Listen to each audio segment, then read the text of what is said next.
सर्वमंगल मंगल्ये शिवे सर्वार्थ साधिके शरण्य त्र्यंबके गौरी नारायणी नमस्तुते। माँ कालरात्रि। दुर्गा पूजा के सप्तमी तिथि को माँ कालरात्रि की पूजा वंदना इस मंत्र से करना चाहिए। या देवी सर्वभूतेषु माँ कालरात्रि रूपेण संस्थिता नमस्तस्यै नमस्तस्यै नमस्तस्यै नमो नमः। नवरात्रि के सप्तमी तिथि को आदि शक्ति दुर्गा की 9 शक्तियों की 7वीं स्वरूपा और अंधकार का नाश कर प्रकाश प्रदान करने वाली माँ कालरात्रि की पूजा होती है। भय का विनाश करने वाली और काल से अपने भक्तों की रक्षा करने वाली माँ कालरात्रि का स्वरूप बड़ा ही भयानक है, लेकिन ये शरणागतों को सदैव शुभ फल देने वाली मानी जाती है, जिस कारण माता को शुंभकरी भी कहा जाता है। लौकिक स्वरूप में माता के शरीर का रंग अमावस्या रात की तरह एकदम काला है। सिर के बाल बिखरे हैं, इनके 3 नेत्र है जो ब्रह्मांड के समान सदस्य गोल है। गले में विद्युत की तरह चमकने वाली माला है। इनकी नासिका से अग्नि की भयंकर ज्वाला निकलती रहती है। दुर्गा पूजा में सप्तमी की पूजा का बड़ा महत्व होता है, क्योंकि देवी का यहाँ एक सिद्धि पावन करने वाली माता है और वो तांत्रिक क्रिया की साधना करने वाले भक्तों के लिए अत्यंत महत्वपूर्ण होता है। शास्त्र अनुसार इन दिन पहले कलश की पूजा करनी चाहिए, फिर नवग्रह 10 दिक्पाल माता के परिवार में उपस्थित देवी देवताओं और फिर माता कालरात्रि की पूजा करनी चाहिए। इससे भक्तों को मनोवांछित फल मिलता है। श्री दुर्गा सप्तशती कथा 10वां अध्याय। शुंभ दानव का वध। इसके बाद ऋषि ने कहा, हे राजन, अपने भाई निशुंभ तथा दानवी सेना का विनाश देखकर शुंभ ने क्रोधित विष्ट होकर कहा, दुष्ट दुर्गे, तू अपने बल पर गर्व न करे। तू दूसरी स्त्रियों की सहायता लेकर और शौर्य को स्वाभिमानिनी बनकर लड़ रही हो। शुंभ के उत्तर में देवी ने कहा, अरे दुष्ट, मुझे केवल अकेली ही समझ। तू अपनी आंखें खोलकर देख, ये सब मेरी ही विभूतियां है। अब ये सब मुझ में ही लय को प्राप्त हो रही है। तत्पश्चात ब्रह्मानी आदि समग्र देवियां अंबिका देवी के शरीर में सन्निहित हो गई। तब उस स्थान पर केवल अंबिका ही रह गई। देवी ने शुंभ दानव से कहा, मैं ही अपनी विभूतियों से अनेक रूपों में वहां प्रकट हुई थी। अब उन सभी रूपों को मैंने अपने में समेट लिया है। अब मैं अकेली रहकर ही तेरे साथ युद्ध करूंगी। अब तू युद्ध के लिए तैयार हो जा। ऋषि ने आगे कहना प्रारंभ किया। सभी उपस्थित देव दानवों के समक्ष शुंभ और देवी में द्वंद्व युद्ध शुरू हो गया। उन दोनों पक्षों का युद्ध तीक्ष्ण शत्रु के प्रहार तथा बाण वर्षा के कारण बहुत ही भयानक प्रतीत होने लगा। देवी द्वारा चलाए गए अनेक दिव्य अस्त्रों को उस दानव ने अपने अस्त्रों द्वारा खंडित कर दिया। इसके साथ ही उत्तर में देवी ने भी शुंभ के अस्त्रों को अपने केवल हुंकार शब्द के उच्चारण से क्षण मात्र में ही काट गिराया। तब पुनः उस महादानव ने अपने बाण वर्षा कर देवी को ढंग दिया। प्रति उत्तर में देवी ने भी उसके धनुष को भंग कर दिया। धनुष के टूटते ही शुंभ ने हाथ में शक्ति उठा ली, किंतु देवी ने अपना चक्र चलाकर उस शक्ति को खंडित कर दिया। तब वहां असुर शतचंद्रों के समान प्रकाशित ढाल और अपनी तलवार लेकर देवी पर झपट पड़ा। उसके आते ही देवी ने अपने तीक्ष्ण बाणों द्वारा उस देदीप्यमान ढाल और तलवार को काट दिया।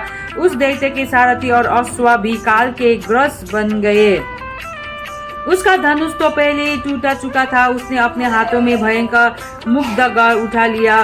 उस मुग्धगर को भी देवी ने अपने बाणों से काट दिया। शस्त्र रहित होकर वह दानव साहस पूर्वक मुक्का तान कर देवी की ओर झपट पड़ा। उस राक्षस ने मुष्टिका से देवी के वक्ष में आघात किया। तब उसके उत्तर में देवी ने उधर से एक थप्पड़ जमाया।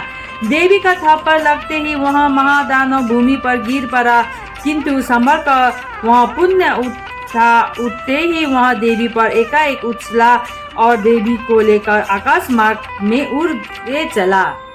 आकाश में निराधार स्थित होकर देवी के साथ शुंभा का मल्ल युद्ध होने लगा। उनके इस अलौकिक युद्ध को देखकर सभी महर्षिगण आश्चर्यचकित हो उठे।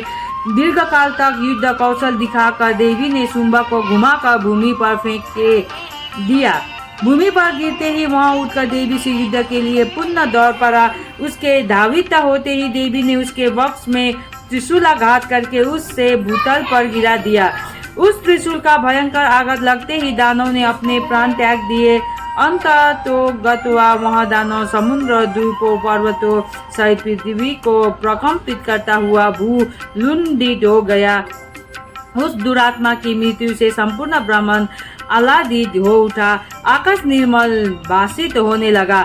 आकाश से उल्कापात तथा उत्पात सूचक मेघ आदि सभी शांत होकर स्थिर हो गए एवं नदियां अपनी स्वाभाविक गति से प्रवाहमान होने लगी। उस महादानव के वध से संपूर्ण देवों को अपार हर्ष हुआ और गंधर्व आदि गण मधुर कंठ से गान करने लगे। अन्य गंधर्वों के साथ देवांगनाएं नृत्य करने लगी। विशुद्ध वायु का संचार होने लगा तथा सूर्य की मलिनता दूर होकर उनका तेज प्रतिभासित होने लगा। अग्निशाला की बुझी हुई अग्नि पुनः प्रदीप्त हो उठी तथा समस्त दिशाओं में गुंजित भीषण कोलाहल भी शांत पड़ गया। इस प्रकार 10वां अध्याय समाप्त। श्री दुर्गा सप्तशती कथा 11वां अध्याय। देवी का सत्वन तथा देवों का वर प्राप्ति। तदंतर ऋषि ने कहा, देवी द्वारा शुंभवध होने पर इंद्र आदि देवों ने अग्निदेव को आगे करके कात्यायनी देवी की स्तुति करना प्रारंभ किया। देवताओं के सफल मनोरथ होने से उनका मुखमंडल चमक रहा था और प्रकाश से 10 दिशाएं उद्भासित हो रही थी। इसके बाद देवताओं ने कहा, शरणागत की पीड़ा विनाशिनी देवी, आप हमारे ऊपर प्रसन्न होइए। संपूर्ण विश्व की जगत जननी प्रसन्न हो। हे विश्वेश्वरी, इस समस्त विश्व का परित्राण करो। देवी, तुम ही निखिल ब्रह्मांड की एकमात्र अधिष्ठात्री हो। इस विश्व की आधारशिला तुम ही हो, क्योंकि पृथ्वी के रूप में तुम्हारी अवस्थित है। हे देवी, तुम्हारा पराक्रम अतुलनीय है। तुम ही जल के रूप में स्थित होकर समस्त विश्व की तृप्ति प्रदान करती हो। तुम अनंत बलशालिनी वैष्णवी शक्ति हो। इस संसार की कारण रूपिणी परामाया तुम ही हो। हे देवी, तुम ही ने इस संपूर्ण जगत की मोहग्रस्त कर रखा है। तुम्हारी कृपा होने से ही जीव पृथ्वी पर रहकर मोक्ष का अधिकारी बनता है। हे देवी, तुम्हारे भिन्न भिन्न रूपों में जगत की संपूर्ण विद्याएं निहित है। इस विश्व की समस्त नारियां तुम्हारी प्रतिमूर्ति है। हे जगत जननी, तुमने ही संपूर्ण विश्व को व्यापक कर रखा है, अतएव तुम्हारी स्तुति कथनीय है। तुम सभी स्तुत्य वस्तुओं से परे तथा परावानी हो। तुम स्वर्ग प्रदायिनी एवं मोक्षदायिनी के रूप में सर्वस्वरूपिणी हो। अंत तुम्हारी स्तुति इसी में समाप्त हो गई। तुम्हारी स्तुति के लिए इसके अतिरिक्त दूसरी बात और क्या हो सकती है। प्राणी मात्र के हृदय में बुद्धि रूप में से स्थित स्वर्ग तथा मोक्षदायिनी नारायणी देवी, तुम्हें हमारा नमस्कार है।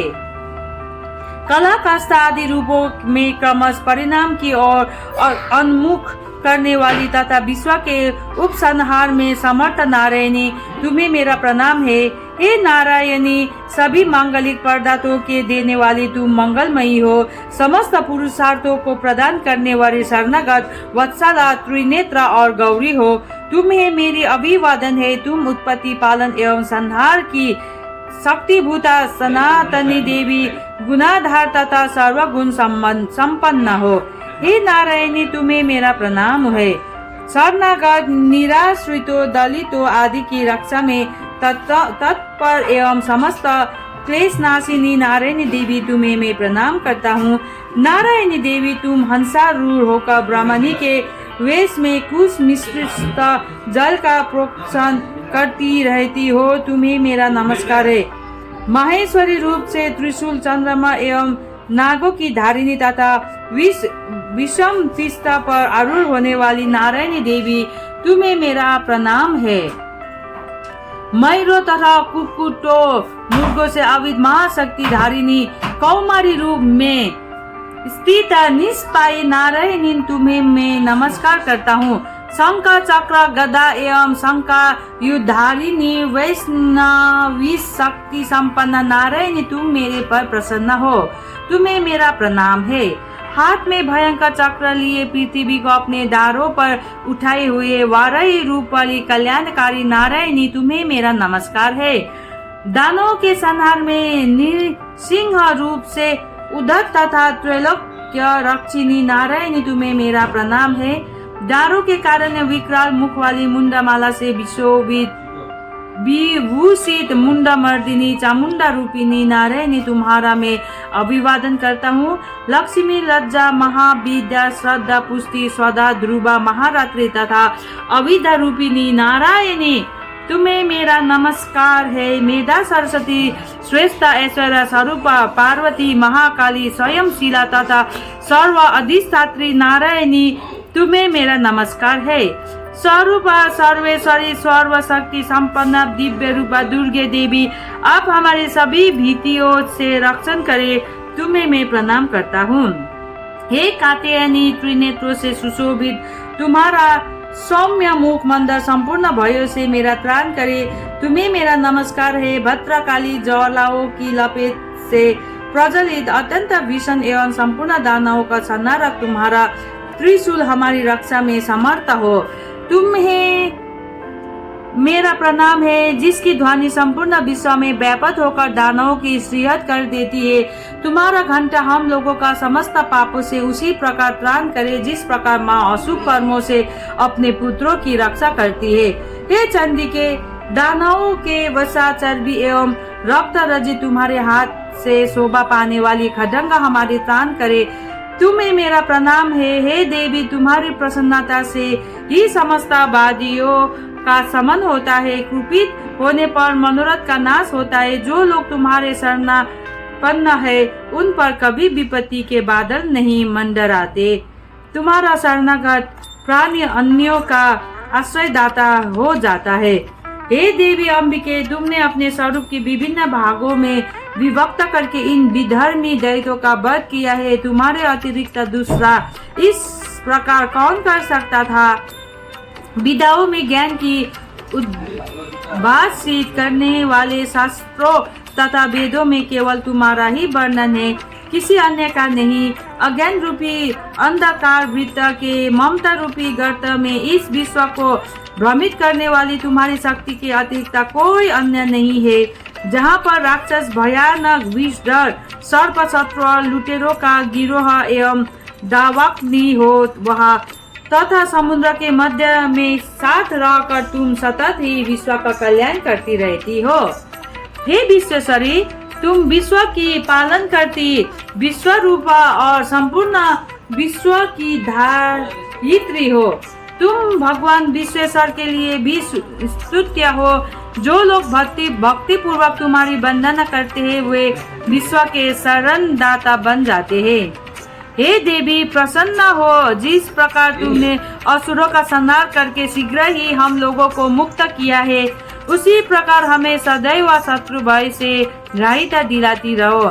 आप समस्त जगत के महाताप का विनाश करे, उत्पात एवं पापों के फल स्वरूप उत्पन्न होने वाली महामारी आदि उपद्रव की शीघ्र ही दूर करे।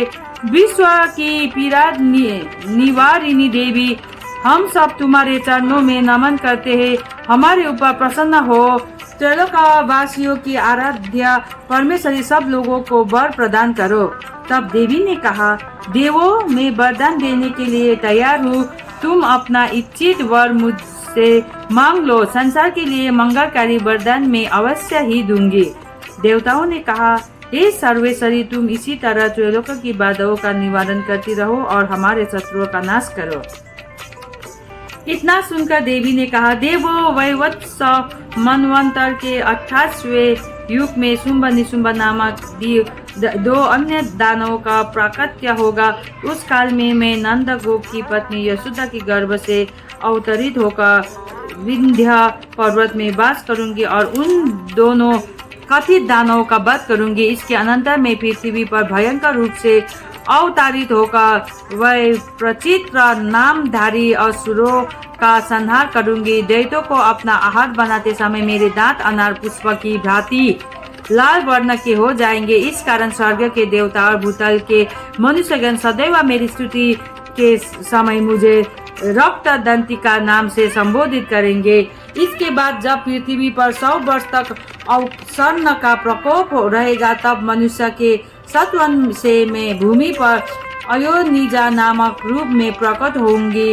उत्पन्न होती ही मैं मुनियों को सत नेत्रों से देखूंगी। तब सभी दानव शताक्षी नाम से मेरा गुना अनुवाद करेंगे। देवी, उस समय मैं अपने शरीर से उत्पन्न शाकों द्वारा ही संपूर्ण विश्व का भरण करूंगी। वर्षों न होने तक वे केवल शाक द्वारा ही जीवन धारण करेंगे। इस प्रक्रिया के कारण पृथ्वी में शाकंभरी नाम से मेरी प्रसिद्ध होगी। उस अवतार में मैं दुर्गा नामक महादानव का वध करूंगी। इससे मेरा नाम दुर्गा देवी के नाम से विख्यात होगा। फिर जब मैं भीम रूप बनकर मुनियों के रक्षार्थ हिमालय वासी दानवों का भक्षण करूंगी, उस समय सभी मुनि वर्ग भक्ति पूर्वक मस्तक झुकाकर मेरा स्तवन करेंगे। उस समय मेरा नाम भीमा देवी के नाम से विश्रुत होगा। इसके बाद जब अरुण नामक असुर त्रैलोक्य में उपद्रव करेगा, तब मैं लोक रक्षार्थ सतपात युक्त असंख्य भ्रमरों के वेश में उनका विनाश करूंगी। उस समय सभी लोग मुझे भ्रामरी नाम से संबोधित करेंगे। इसी प्रकार मैं सदा ही आसुरी उत्पात होने पर अवतार धारण कर शत्रुओं का संहार करूंगी। इस प्रकार 11वां अध्याय समाप्त।